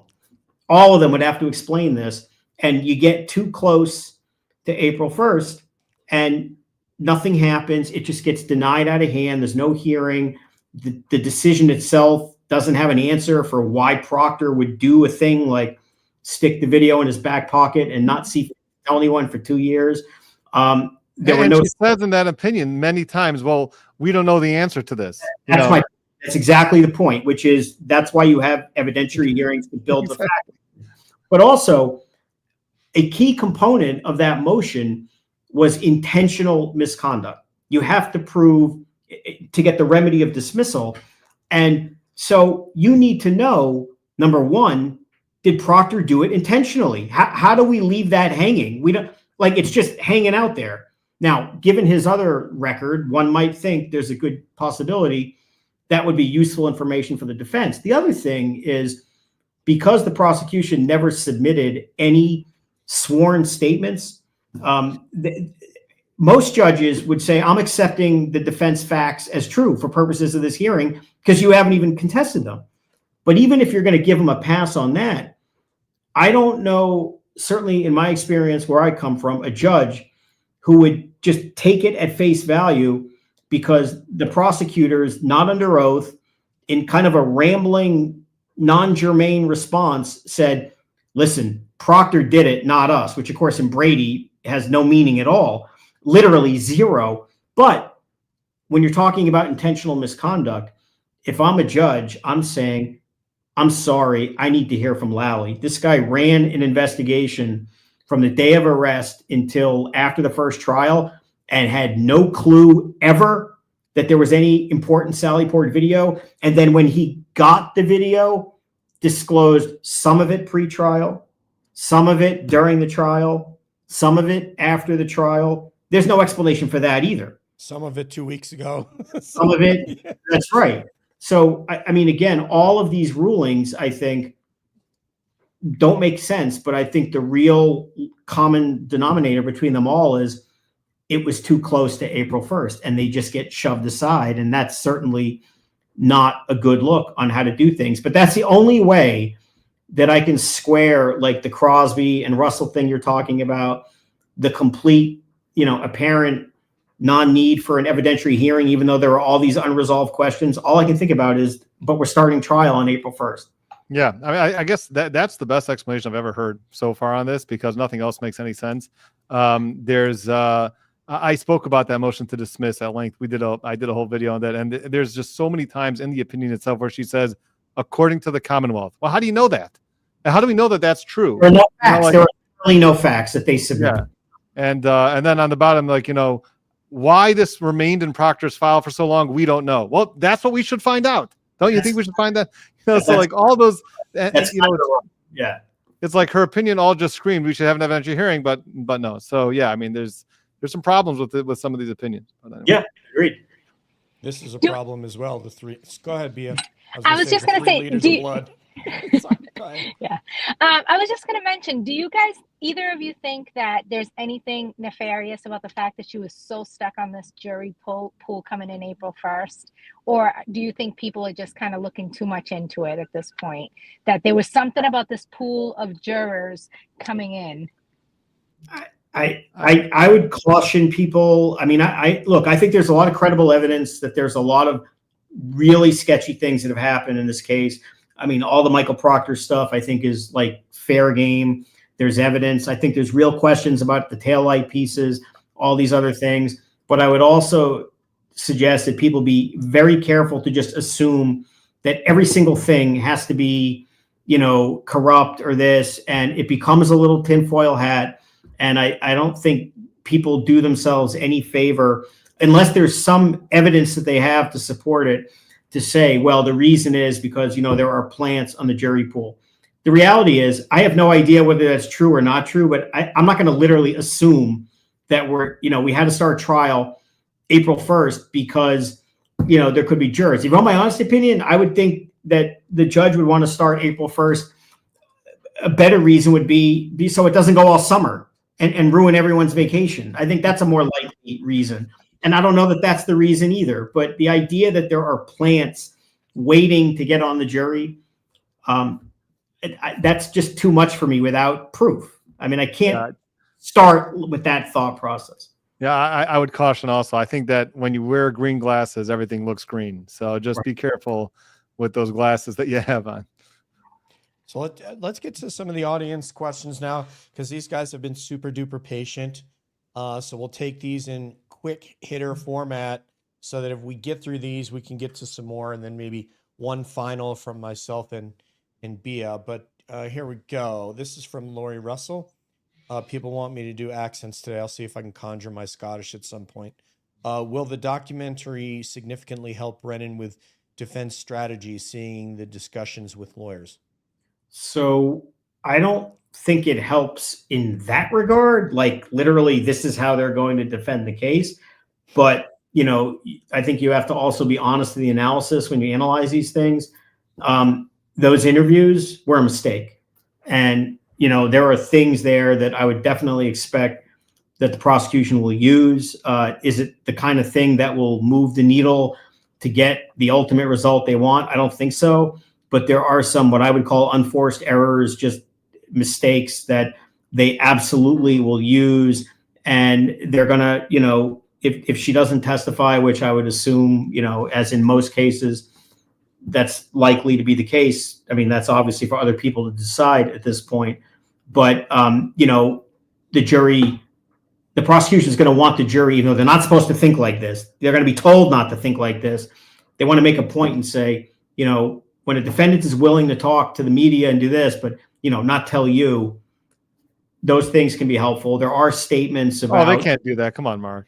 No, they're not going to do it. No, what I said was the jury's going to be told they can't think like that. The prosecution is not going to argue like that. But do I think they absolutely want the jury to draw that inference on their own? Oh, of course. Yeah. Absolutely. Of course they want that. There so are they're trying to do it without saying it specifically. Is that what you're saying? Well, if they say it specifically, then we have another mistrial. I mean, they can't. Right. I mean, that would be bad. But there are statements about, did I hit him? More of that stuff. I mean, they're kind of, surplus because there is other evidence allegedly that she said that. And there are other things that I think will help. But I don't think that these interviews that were made are going to literally telegraph the defense strategy. It's just they created evidence that need not be created for them to use. I think Yeah, they probably. I'm if sorry. I- Go ahead, sir. Go Yeah, ahead, no, sir. if I can just add on to that. Yeah, Yes, sir. I've always said, and I get this question a lot, any statement that she makes is another statement that Hank can try to twist and turn and argue against. So yeah, even if the statement can be as innocent as possible, that's what lawyers do, especially good lawyers and sneaky lawyers. They'll try to take your statement and present it in a way that's going to make you either look like a liar or you're trying to hide something. So yeah, even, you know, you got to be very, and like I said with Mark, I completely agree. It was a mistake. She should have never spoken, and you never want your client speaking at all. So No, and the to add to that, I mean, part of the concern is not just the substance, which is always a concern, but the demeanor is not so great either. And, you know, if you combine a statement where, for whatever reason, the demeanor is not great with substance that the other side favors, you know, that's kind of a 2-for-1. It's just an unforced error. There was no reason that it was going to serve any helpful purpose. And it could hurt to some extent. I don't think it's game changer, but it's just making a mess where there need be none. That's all. I think that in most cases, when you have this sort of small townish thing, situation going on, corruption that they're alleging, you would want the larger populace of the United States to know. But there's nothing normal about this case, and they don't care if the entire United States, all the way up to the White House, knows. They think that they are impervious to any sort of backlash, to any sort of they're not worried about appeal. They're not worried about anything. They're just going, we're going to do what we're going to do. And they don't care if the entire world knows. So that, I think the prosecution probably thought, oh, maybe if we bring some heat on this, they'll try to act a little less by. Well, that didn't work. So anyway, here's a second question here. This is from Kelly. If this is a stitch back to OJ, if Chloe bit, you must acquit. A little Johnny Cochran there. Since Mike Easter was denied, does the defense have a right to proffer his testimony to preserve the record, or is that something Bev would have to allow? Thank you. I mean, she excluded the witness, so there's just nothing to do. I mean, she said no. And she excluded not just the witness, but on the concept of that it is a topic that's, you know, not beyond the ken, is the buzzword we use in New York. In English, it's just not something, in her opinion. I don't agree with it, by the way, but my opinion that's doesn't another matter. opinion. Well, she's the judge, but so her opinion obviously matters. Mine doesn't. But the point is, her fundamental view is that this is the stuff that a lay person understands. So there's no need for any expert testimony. So therefore, I mean, there's just nothing to do. She precluded it, and that's it. Strangely, I have a feeling like I want to put air quotes around when you say she's a judge. But anyway, if John O'Keefe had not been found yet, why would there be a police officer assigned to watch her movements? And why haven't we heard about this testimony or in the previous trial? Interesting. There was a police officer assigned. Does anybody know what they're talking about here? No. I don't understand the question, to be honest with you. I'm not sure. Yeah, me neither. I'm sorry, Amanda. If you can clarify that, we'll try to get it in there. This is from Marco. Calling all beans, if Karen is convicted, does that mean Turtle Boy is going to have to go to prison for witness intimidation? Well, it's still America, and he gets a right to a trial and to present a defense and all of that. So it's not a package deal where they hold hands and like dangle on the edge of the cliff and what and either go down or this or that. Sundance. First of all, again, there is a motion to dismiss pending in his case.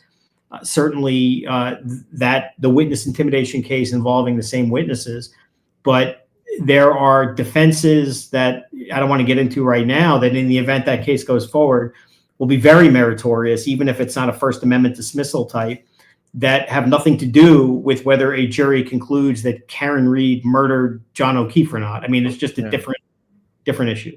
They're separate cases. This is from a retired Massachusetts attorney, Valhalla Law, who may end up being on the show this week. Bev is a hot mess. She makes it almost painful to watch good judges. Do you have any comment on that, or is that a third rail for you guys? Go ahead. I would say that there's no question being posed, so I'm not going to answer a question that's not being asked, right, Mark? Oh, just like get the call for response. Yeah. Why is Anja is asking, why is the judge questioning jurors instead of the attorneys? I've never heard of this before. In a state court murder case, this should never happen. We went over this earlier. This should not be happening. I mean, like preliminary questions, like, just basic questions I've seen, but then when it actually gets into the real jury selection questions, it's usually given over to the attorneys. So, yep. Yeah, I mean, what we do here, yes, I mean, it's a good point to clarify. In New York, there's always a questionnaire, but it's basic. Does everybody speak and read and write in English? And if somebody says no, then they're going to be excused, like before you even get in. If has anyone ever been convicted of a crime? If certain hands go up, they may go up individually to the judge. They may get questioned about whether that's going to impact their ability to be fair and impartial, or if anyone's ever been a victim of a violent crime, or, so there are certain thresholds where you kind of thin the herd. But the idea of doing everything by the judge one-on-one at the bench in a state court murder case, I mean, it's unheard of for me. If you didn't have anything on that, brother counsel, we'll just go to No, I agree. This one. Do you think they can use the butt dials, even though they are third-party culprits? No way the jury will believe butt dials while Jen is Googling Haas Long to die in cold at 2:27 a.m. Yeah, well, I mean, they can definitely use all the same evidence, whether they're using third-party culprit or not, because the same evidence comes in. It's just the question is whether you're going to be able to argue to the jury, he did it. But the same evidence will come in terms of, investigation problems or Bowdoin defense. So all that stuff, my understanding is all that stuff still coming in. It's just a question of whether there's going to be a special jury instruction, and if Judge Cano is going to allow them to argue to the jury, it wasn't Karen, it was Brian Albert. It wasn't Karen, it was Brian Higgins.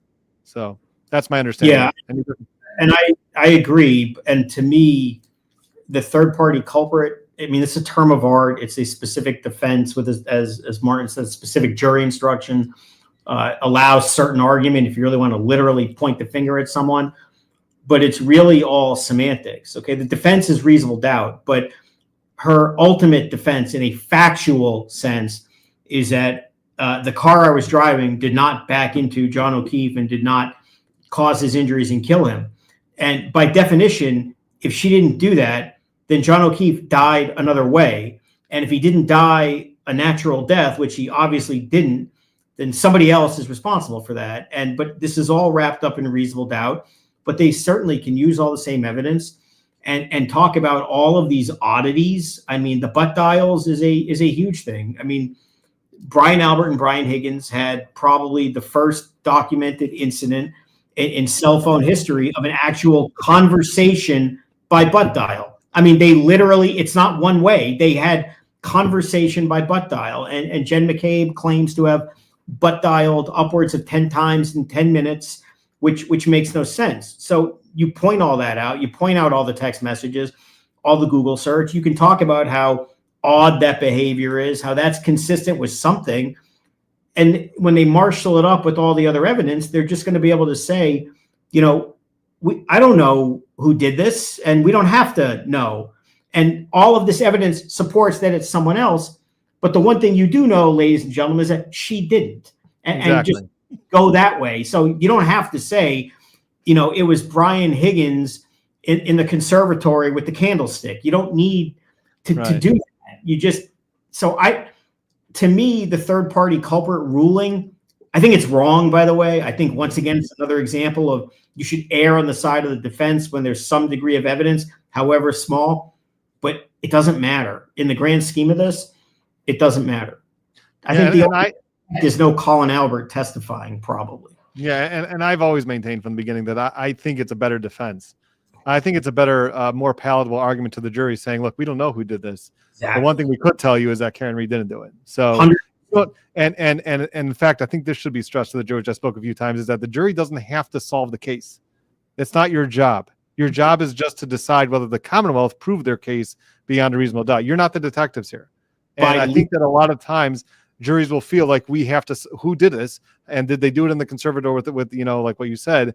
And they have to understand that's not what their job is. Their job is just to decide whether the Commonwealth proved their case beyond a reasonable doubt.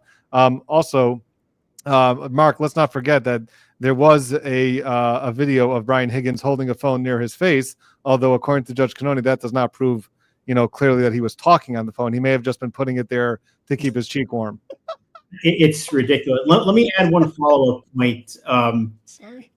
It's true. You need to take a deep breath and say, this is crazy.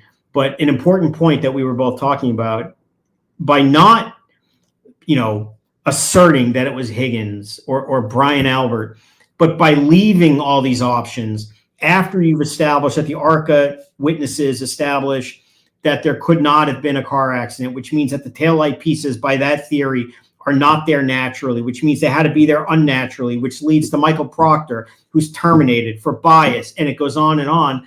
You talk about the butt dials, all the weird evidence with all these other people. By saying we don't know who did it, you are completely focused on reasonable doubt and putting in the jury's mind, I don't know who the hell did what. And if that's how they're thinking, that is a better way to get to reasonable doubt than giving a referendum and forcing them, even though they're not supposed to. You can be very risky by focusing on one person, that a jury will decide it's either Karen or Brian Albert and which one's more likely. And that's dangerous. And you see this also. That's one of the risks when you have a defendant testify.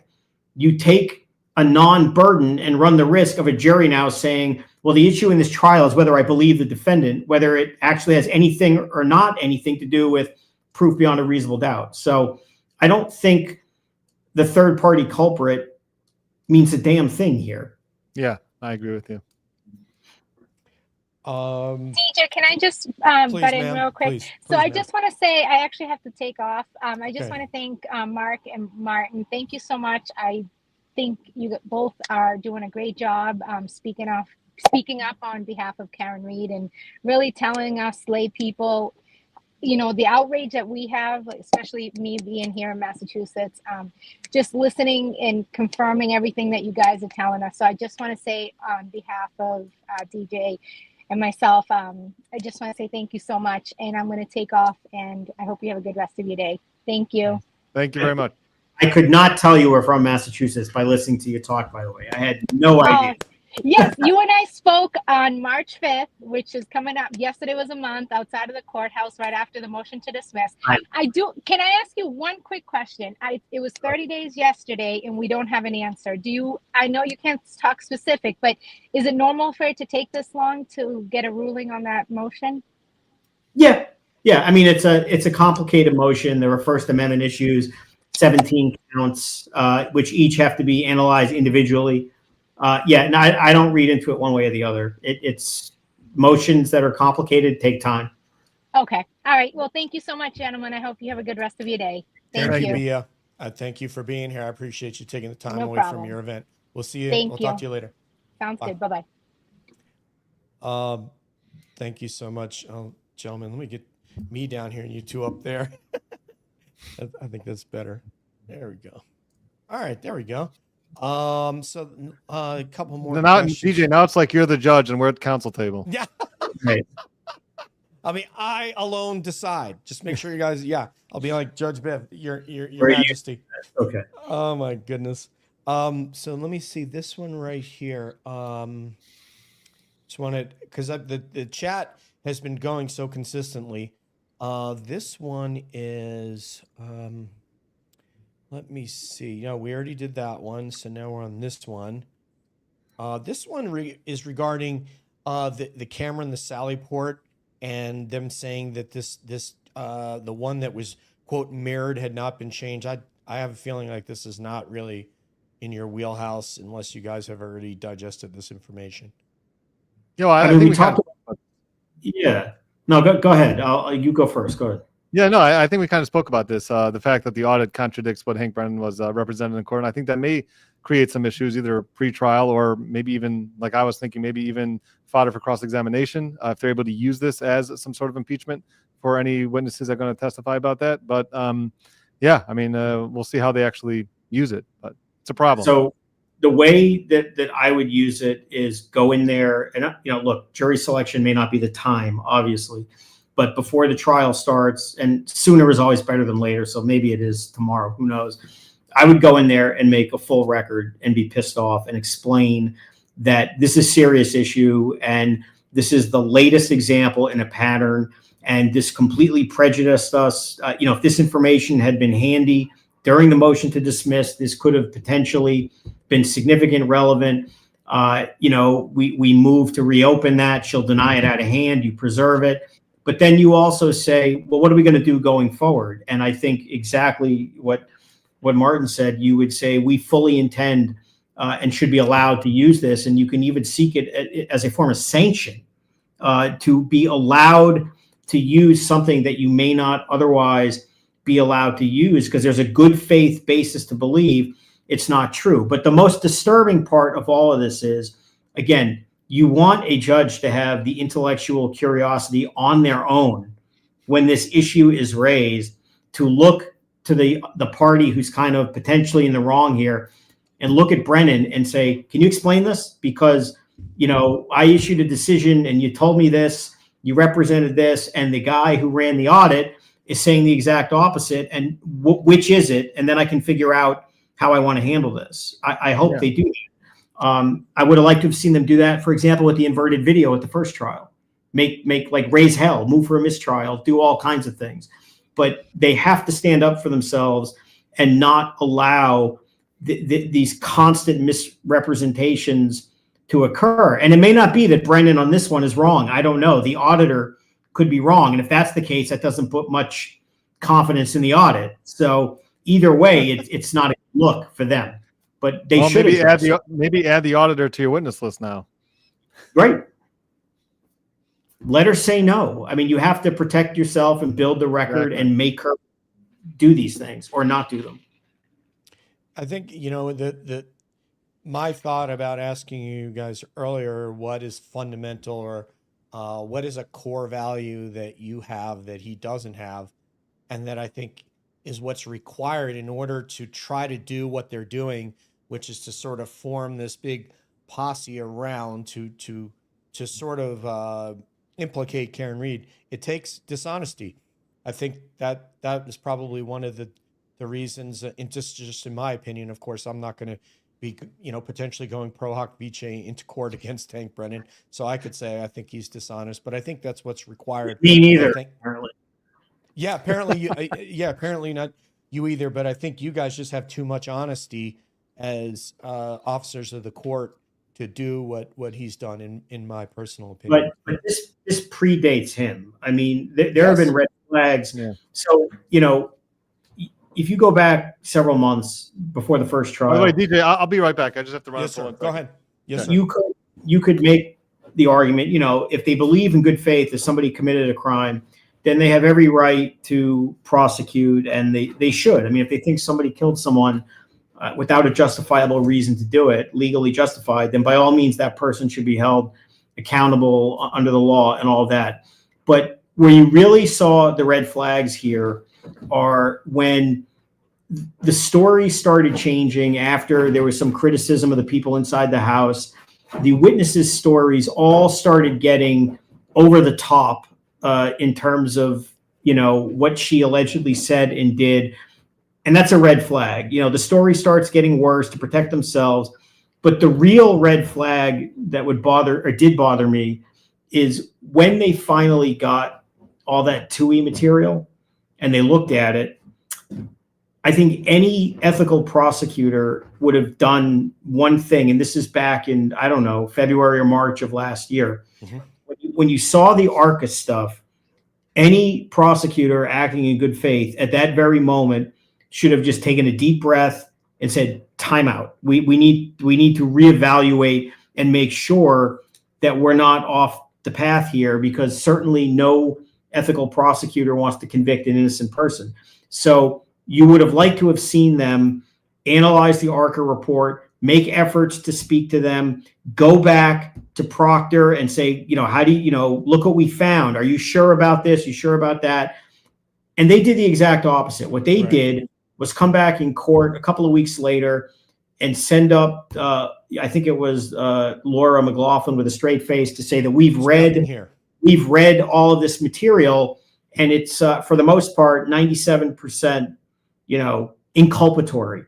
And of course, the ARCA materials that were included in that TUI disclosure, whether you credit them or not, which, by the way, it's for the defense to decide what evidence is useful, not the prosecution, whether they agreed with that or not, you cannot have a better example of exculpatory evidence than the ARCA stuff, because it kneecaps the whole case. Literally, their whole case is over if the ARCA guys are credible witnesses. And the prosecution's response was to shrug that off, business as usual, ready for trial, without any concern about, did we maybe get it wrong? And that's got nothing to do with Brennan, obviously. That goes back to Morrissey and the other people sitting at the table with Brennan. So I don't think that this is a Brennan problem. This is a Norfolk DA problem. Yeah, but they had, when they were looking for somebody new, they had to find somebody of their ilk that would go along with it. And I believe they found that person in Brennan. But once again, I think we're burying the lead on that, which is this. Why are we finding somebody new who doesn't work in the DA's office? Okay? I mean, let's be honest. If you're a Massachusetts taxpayer and they have 60 to 65 prosecutors and however many are competent enough to try homicide cases like Lally and McLaughlin, obviously, because they're on their second go-round and they were on the first one, why are the taxpayers bringing in a ringer and paying extra money, up to 200 and something thousand? I don't care. Good for him. He can make as much money as he wants. We're lawyers. We like when lawyers make money. That's fine. But as a taxpayer, why are they doing that? I mean, like, we pay your office salaries to prosecute crimes. And you're telling us by including Lally and McLaughlin at the second trial that there is no conflict of interest that requires an outsider because they're still there. So this is a conscious, deliberate decision to bring in an outsider, which really can only mean one of two things, right? Either A, nobody else in that office will touch it with a 100-foot pole, or you're saying there's nobody in our office who I think is capable of touching it. So they didn't need to bring in Brennan. They chose to, and it's remarkable to me that no one has ever gotten an answer why. And that's not Brennan's fault. That's Morrissey's question to answer. Yeah, I've said on this show several times, he will have done a full and complete interview with Special Prosecutor Brennan, and he will have had assurances that he was going to carry the case forth as Morrissey wanted it to go forth. And so he could say all he wanted. Oh, I have the power to dismiss. If Morrissey even went and even smelled dismissal, he would have interviewed somebody else. That's just my opinion. I think he was looking for somebody that he thought that would, if you think back to like Mississippi Burning and just remember when the Gene Hackman, God rest his soul, character said, we have to bring in some FBI agents that are kind of like these people. If we go by the book, these people don't play by the book. So you have to find people that are like that, I think. I don't understand. I don't understand Lally or the prosecutions on their first go around. When you've got the ARCA experts and you know they're testifying and all you've got is Trooper Paul, how are you winning that case? Like, what, when you're in front of your desk preparing for this case, and then you're thinking, like, what are you thinking? Like, the first thing that you would do is try to get some sort of biomechanical engineer like Welcher. I mean, that's what you have to do. Like, that's even to just make it somewhat even, and even like I've said, now that they have Welcher, and if Welcher testifies, yeah, this all could have happened, and then you still have the architect saying, no, it couldn't have happened. That's still not reasonable doubt. So no, yeah, exactly. So like, even when you have that, so I like, people ask me, would you ever change your mind on this case? And I said, well, if they completely destroy the ARCA experts this time, and Welcher is able to show how they don't know how to do basic physics equations, and that's why they're completely off and gone, and they have no business even talking about physics, okay, you may have a case there. But if it's just going to be Welcher says this, ARCA experts say this, you're back to reasonable doubt at the very least. Yeah. I mean, I've said this many times over the course of the last year, that the problem the prosecution is going to have, that there are certain issues that are house money issues for the defense and that are absolutely positively must have for the prosecution. And when you're talking about like ARCA, for example, the prosecution can't contradict them. They can't dispute them. They have to annihilate them. They have to literally make the jury believe that the ARCA witnesses are not worthy of you crediting anything at all they say. And if the jury says, well, they could be right, this case is over. Period. Exactly. Done. Full stop. Exactly, which is why it's a little concerning. I mean, Mark, is that from the reports from that juror, Ronnie, he said that the jurors that wanted to convict Karen Reed on count 2, they completely discredited the ARCA experts. And that was not with another expert because it just, I don't know, she was there, he was there, like I guess it just had to have happened. And that's concerning, as a lawyer, like, why don't you guys look at the evidence? You're supposed to make your decision based on the evidence. And that's very concerning. It's very concerning. And it also circles back to why jury selection is so important and so critical, and why right now it does appear to at least be something worth putting a red flag on. That how do they have 10 jurors where everybody knows about the case and has such strong opinions within 3 or 4 days of this, and while doing it one at a time? I mean, that really seems like a lot of jurors for what they've done and what they're dealing with. Yeah, I agree with this. With Law Girls Not Attorneys podcast, we get to meet them in Massachusetts. Oh, I wish it was Judge Sisitsky ruling over the motion to dismiss instead of Judge Bev. Let's see. Is a retired FBA agent is on Banfield's experience with others is not up. Okay. My last question for you two gentlemen, because we got to get you out of here. We're getting close to 2 hours, and I was planning on keeping you only an hour and a half. So last question is, which motion was denied or approved on either side that you thought was the most egregious, like the motion that you felt was the most important, that should have been, what's the word I'm looking for when they allow a motion or deny? Is that the terminology? That works. I mean, that's okay. In Massachusetts, apparently it's allow or deny. Yeah. So. Okay. Yeah, exactly. Go ahead. I'm sitting here scratching my head. Well, I mean, I think I know what Mark's going to say. I think he's going to say the motion to dismiss. I mean, the two most obvious motions is what I spoke about, the ones that I have the most trouble with understanding at all, where it really, really screams out to you that this is wrong, is the Crosby order for sure. I mean, like, to me, that just completely threw me back in my seat. Like, how can there be no Daubert hearing, nothing, just rubber stamped when you have Dr. Russell? Like, to me, that was just like, whoa. I don't have any sort of explanation until I came into the show where Mark said, well, she was just looking at April 1st. We can't do it. So we're just going to go with April 1st. And the fact that there's no evidentiary hearing for the motion to dismiss, I think what Mark's going to say is also, I think it's egregious. So these are things that just scream at you that this is just wrong. And there's very, very hard for anyone to come up with any sort of explanation to it. So, I mean, that's what it comes down to for me. So go ahead, Mark. I mean, I think there's a lot, obviously, but if you have to pick one, I mean, it is the motion to dismiss. And it's also troubling in that motion was just pending, and that's a motion of finality. Again, if the defense wins that motion, it's pack up your bag, go home, and go find something else to do for the next couple of months, and everyone has to find something else to talk about and complain about other than, Karen Reed and all of that. And that motion was just left hanging, and all of these other, less significant motions, in the sense that they are not motions of finality, are being dealt with. And it just became obvious, again, when looking at the calendar and everything else that was being decided, that there isn't even going to be an evidentiary hearing when there are so many unanswered questions. The prosecution literally did not answer any sworn facts with any sworn facts, which is a requirement. There are judges all over the place who would then say, I accept every defense fact because you did not even rebut them.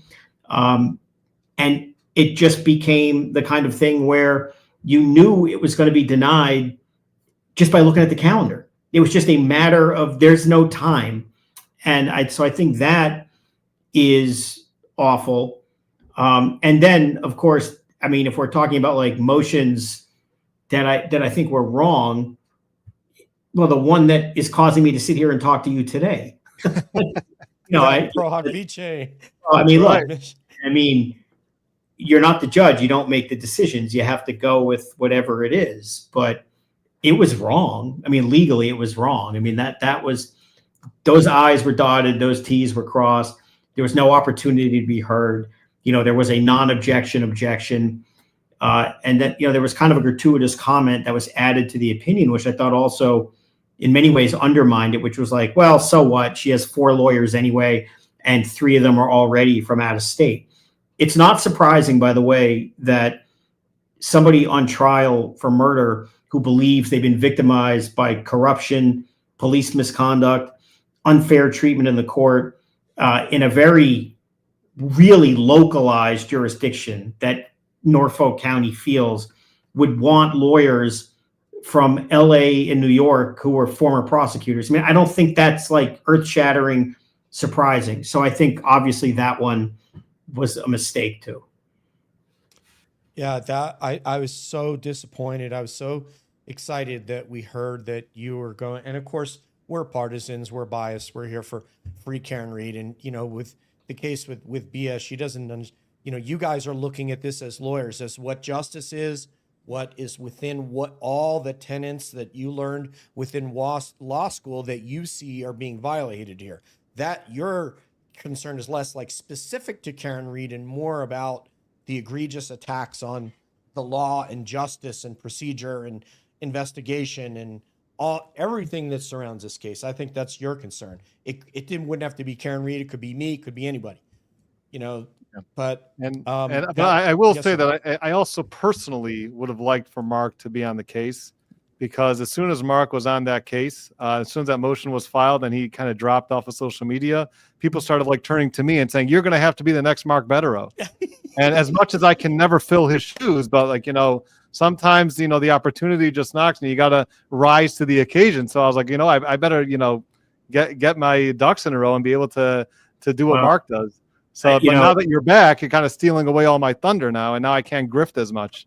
Well, you will. Don't worry. I know you'll grift well. That was a weird 3 to 4 weeks. I did go dark, obviously, had to, for ethical reasons. And the amount of like private messages I got from people who thought that I had either died or was in the throes of some depressive episode or whatever. And every now and then I did have to throw up some random signs of life. But it turns out I had a pretty good reason to just kind of disappear. Right.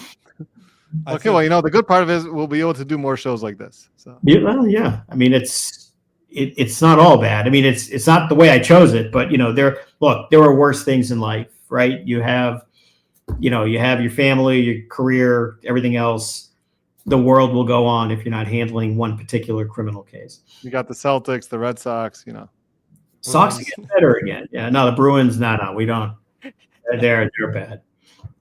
Like someone said here, OJ had like 10 lawyers. I think it was Ann H here, and it's true. Like you're denying this woman her right to have as much legal counsel as she can get, but and it's so that I was very, very disappointed. I do want to say a couple things. I want to say with brother counsel, it was so awesome to see you with your brother Solomon. I think everybody loved that. I don't know if you saw that episode, Mark, but if not, I heard there's some buzz about it. So yeah, send me a link to that. I'd like to see it. I will send that to you. Yes, after the show. There was 2. There was actually 2. The first one is, I think, right. a little bit. I think the first one Mark might appreciate more than the second one, but they were both great. I'm talking about the one where this is not me talking. This is what I read, where people were very into his view of the court and the proceedings. Yeah, that's the first one. Yeah, I figured. Okay, I'll send it to you. It is great, and your show is great, Martin. And I appreciate you doing this because you could have just had Mark on your show. You didn't need to have me here or Beatrice. You guys could have just done this on your channel. DJ, of course we need you. Well, I appreciate that. It really is an honor to have both of you on. I know that the chat and the chat was just so active today. The mods did a great job. So I want to thank you. We love all of you. And I want to thank you and Mark for spending some time with us. And hopefully we'll get to speak to you again. Would you like to preview, Mark, who you're going on with next? Are you going to go visit with Mike on the Young Jerks, or what do you have coming up? Nothing at the moment. I don't even know. Again, I don't have my own channel. I don't want my own channel. If I get invited, if I have the time, I do it. But no, at this moment, nothing. Work. Okay. Well, still got to earn. Still got to pay the mortgage, and still got to feed the kids, feed the dogs, please the wife, all that stuff. Still got to do all that stuff. absolutely. Well, what do you have coming up, Martin? What would you like to promote? Well, I mean, really, I'm waiting for opening statements, which may happen already on who knows, Tuesday, maybe, Tuesday, Wednesday. So, and then unfortunately, I got this. We have this Jewish holiday coming up, Passover, and so that's going to be right in the middle of all the Karen Reed stuff. I'm actually moving. I'm not moving, but I'm traveling to New Jersey to be with my in-laws for the holidays. But that's I'll still be able to, for certain, some of the days, be able to still follow and put out videos. And then once Passover is over, obviously we're going to be all 100% Karen Reed. And then once 9 to 5 is over, I'll have to catch up on all the other work that I'm supposed to be doing on my files. So, but yeah, that's going to be my plan. Actually, I know that I was talking with Andrea Burkhart to go to do another show together, and we were talking about this Sunday. But once Mark was available, so I told Andrea we're gonna have to reschedule. She was completely fine. She's like, "You're gonna love Mark. He's awesome." And yeah, I do. no, And great. She's great. Yeah. So she's one. I mean, she's amazing. She's a really smart, sharp attorney, and she actually beat me to it because the most recent motion. I know that we're going overtime now, but the most recent motion about this other DNA expert to talk about what the other DNA expert did and whether that is hearsay, whether it's going to be admissible. And Hank Brennan quoted a case, and she shepherdized that case and found a different case that actually completely disagreed with that case and said, no, you can't do that. So she beat me to that. So I gotta give it to her. She's really on the ball. She's really sharp, and it makes me work harder. So so yeah, I think that's basically what I've got going on. I think we're gonna do something with Andrea sometime, and then I'm gonna have to be full-fledged into the Karen Reed trial every single day as it's going on. So, yep, and we're committed to doing it. We're doing once a month where we'll talk UFOs, and then the rest of it we're dedicating to Karen Reed until there's a resolution to this. But yeah, Andrea Burkhart, apparently she went to a Grateful Dead sort of tribute band with Melanie Little, and Melanie Little was just talking about how much fun that was on her show to go with Andrea and I guess her husband. So that's pretty cool. So, but DJ, before I go, can I just get one more sir. round of applause? Oh yeah, let's get it. Here we go. Here we go. All right. For the counsel of Mark Bederow. I don't get that on any other channel. Any other channel, I don't get any. I don't get this. So I got to live it up. I got to live it up on this channel. Well, both of you obviously are going to be welcome back, and we will invite you back. And let me just tell the audience again, thank you so much, mods, and all of you who came and hung out with us and asked great questions. I'm sorry we couldn't get to everything, but hopefully you got a lot of the great dialogue that you were looking for, and certainly were intriguing for us. So on behalf of my brothers, brother counsel and Mark Bederow, this is DJ saying peace out, one love, and we will see you down the road.